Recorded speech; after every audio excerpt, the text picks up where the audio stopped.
O'Neill explains the effects of a high FICO score compared to a low FICO score in such a way that it may affect you from purchasing a home and finding jobs in San Francisco. She also touches upon what is a FICO score. O'Neill defines how FICO score affects our jobs and other things such as purchasing a home. In San Francisco, you may want a high FICO score in order to find jobs. Without a high FICO score, it is hard to land a decent job in San Francisco.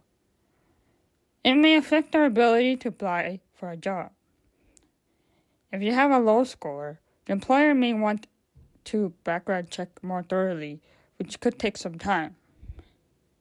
She mentions the role of data science, which may also have an effect on our FICO score as it changes throughout the years.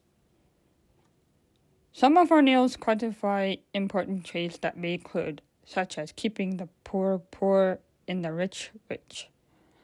This is quite crucial towards keeping up your FICO score, as it is hard to do so, especially if you are poor. During this time, it is difficult to raise your status, especially in San Francisco. Your status stays the same, as it is troublesome keeping up your score. She unfolds what is important to keep up your FICO score in order to not be in debt. Keeping your FICO score at a decent score is good, as you may be safe from being in debt. Being in debt is definitely not a good thing, as it will be hard to be able to purchase a home or find a job, especially in San Francisco where it is quite expensive to live in. San Francisco has one of the highest FICO scores. If you have a low FICO score in San Francisco, it may be hard to get approval to purchase a home. Once again, in this market, purchasing a home is difficult. It is important to keep your score high in order to purchase a home. Another thing is that it may also affect you from finding a job. As mentioned before, San Francisco is on top when it comes to FICO score. In such places in San Francisco, having a high FICO score is important. In order to find a decent home, you have to play your way around if you do not have a high FICO score.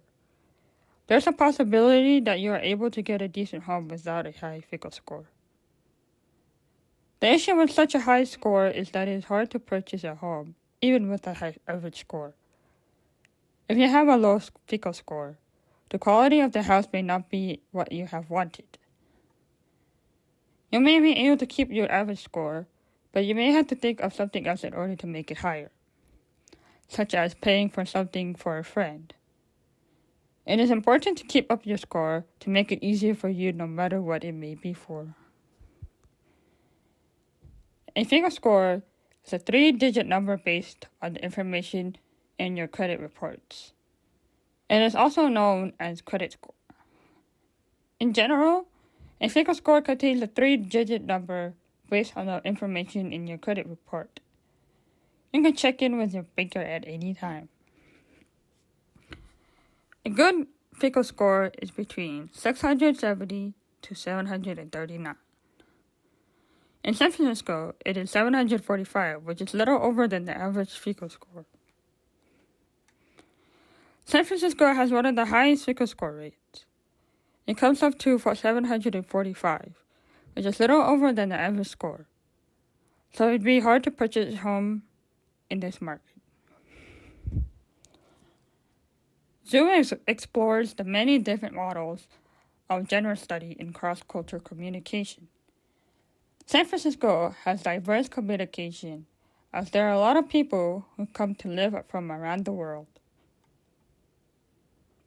Zoo gives the highlights of developing a theoretical framework for general comparison.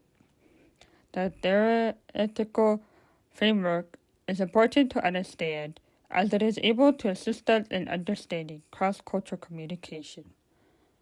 Business communication is an important subject to apply this model to, as San Francisco has such a diverse community. Zoo provides an overview of cross-cultural studies in contrastive rhetoric and intercultural communication. Constructive rhetoric, and intercultural communication goes well in understanding gender study. And it's one of many models that Zhu mentions. In many of these models, it examines the relevance of literature relating to gender study from English and Chinese sources. Reading the English and Chinese sources help us understand the difference in gender study. In a way, we are able to determine which is more formal.